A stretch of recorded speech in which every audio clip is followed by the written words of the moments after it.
মমতা ব্যানার্জি তৃণমূল কংগ্রেসের পক্ষ থেকে আমার সঙ্গে রয়েছেন বিজ্ঞানী শঙ্কুদেব বাবু, যে সরাসরি অভিযোগ তুললেন যে কেন্দ্র থেকে বরাদ্দ টাকা বারবার আসছে বাংলায় এবং সরকারের পক্ষ থেকে সহযোগিতার অভাবেই হোক বা যে কোনো কারণে সরকারের কোথায় গাফিলতি রয়েছে, যার ফলে কিন্তু সমস্ত প্রকল্পগুলো মানুষের কাছে সঠিকভাবে পৌঁছচ্ছে না। কি বলবেন? সবচেয়ে বড় জিনিস, এই কেন্দ্রীয় সরকারে আমাদের প্রায় 2000 কোটি টাকা আটকে রয়েছে। তারপরেও যেটা বড় বড় কথা বলেন বিজেপির দাদারা, ওনারা, আমার যেটা খুব সাধারণ চোখে অ্যাজ এ সাধারণ মানুষ মনে হয় যে দেখুন, আমরা পেট্রোপণ্যের মূল্য বৃদ্ধির জন্য অনেক চিৎকার চেঁচামেচি করতে শুনেছিলাম যখন বিজেপি বিরোধী দল ছিল সংসদে। তখন বলতো কেন 7 টাকা পেট্রোল কংগ্রেসের কাছে।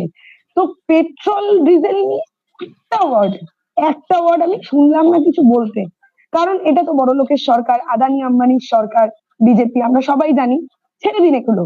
আমাদের উত্তরবঙ্গ দুহাত ভরে আশীর্বাদ করেছে এই বিজেপিকে, করেছে নিশ্চয়ই, স্যার আপনারা একমত হবেন। তো সেই উত্তরবঙ্গের মেন যে কাজ চা শিল্প, তার জন্য কত টাকা বরাদ্দ করেছে আপনাদের কেন্দ্রীয় সরকার। মমতা বন্দ্যোপাধ্যায় আপনাদের চোখে সবচেয়ে খারাপ, খুব ভালো, কিন্তু আপনারা ভালো হয়ে এই চা শিল্প শ্রমিকদের জন্য ঠিক কি কি করেছেন? এই মাত্র তাঁতিদের কথা বললেন, পাট শিল্পের জন্য কি কি করেছেন একটু বলুন। আপনারাও তো করতে পারতেন। আমি কি বললাম? আপনাদের চোখে মমতা বন্দ্যোপাধ্যায় খারাপ, আপনারা ভালো, আপনারা ভীষণ ভালো, তাহলে আপনারা কেন বাংলার বরাদ্দ আটকে দিচ্ছেন? আমি তো ভীষণ ভালো। আরে বিরোধী দল তো তখন হবে যখন বাংলার মানুষের কথা। তাহলে আপনাদের কেন্দ্রের রিপোর্ট কি করে বলে?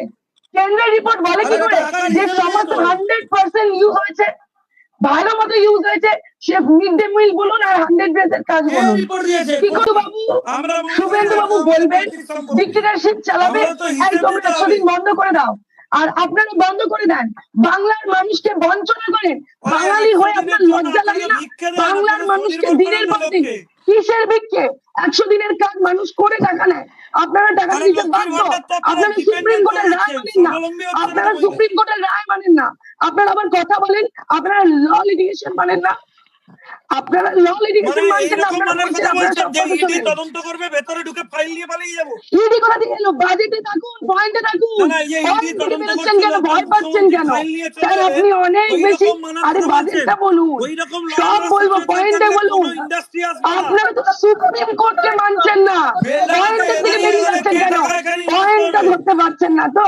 বাংলাকে আপনারা বঞ্চনা করবেন, লাঞ্ছনা করবেন, বাংলার প্রাপ্য টাকা দেবেন না, বাংলার মানুষ আপনাদের ভোট দেবে, লবডঙ্কা দেবে, 2026-এ বিজেপিকে 50-এর নিচে নামাবে।